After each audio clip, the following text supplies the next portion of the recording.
أهلا وسهلا فيكم ببرنامج إنسايد أوت. أنا مجدولين زباد، مدربة صحة شمولية متخصصة بصحة الأمعاء، الهضم والهرمونات وتوازنها.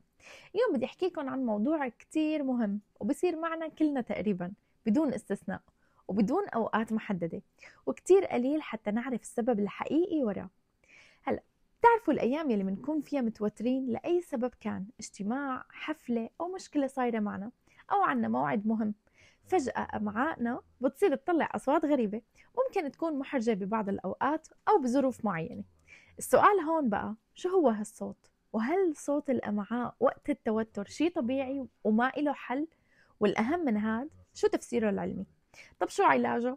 يلا نفهم كل هالمواضيع بالتفصيل. أول شي خلونا نفهم شو هو صوت الأمعاء، وهي الأصوات هي فعليا ناتجة عن حركة الغازات والسوائل والأكل اللي هي داخل الأمعاء، وهي بتكون جزء من عملية انقباضات عضلية بتساعد على دفش الأكل داخل الجهاز الهضمي، وهذا الشيء طبيعي. هلأ الشغلة الثانية اللي لازم نفهمها إنه أصلا شو علاقة التوتر بجهاز الهضم. أوكي، هلأ لما نحن نتوتر بيشتغل عنا جهاز اسمه الجهاز العصبي السمبثاوي، اللي هو sympathetic nervous system. هذا الجهاز اللي هو مسؤول عن الفايت اور فلايت، يعني ردة فعل الجسم للطوارئ. طب بهالحالة شو بصير بالجسم؟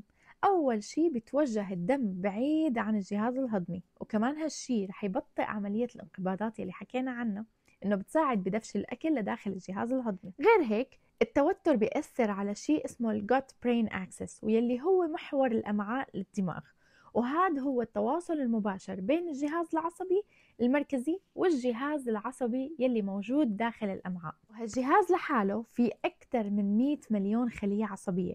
طيب، وهلا خلونا نشوف قديش هالأصوات طبيعية تصير معنا.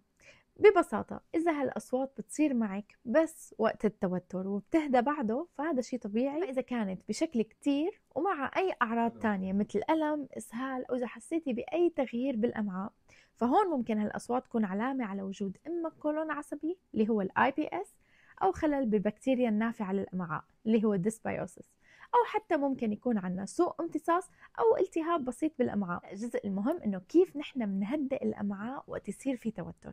في عنا 4 عادات بسيطة ممكن كتير تساعدنا بهاي الحالات. أول شي، وأنا كتير بحس هالعادة عن جد مفيدة، واللي هي التنفس العميق.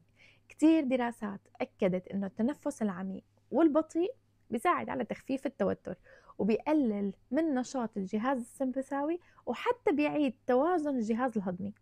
تاني شي، شاي النعناع كمان مساعد كبير لأنه بيحتوي على مركبات مهدئة للأعصاب اسمها مينثول، وهالمركبات بتساعد لعلاج القولون العصبي كمان.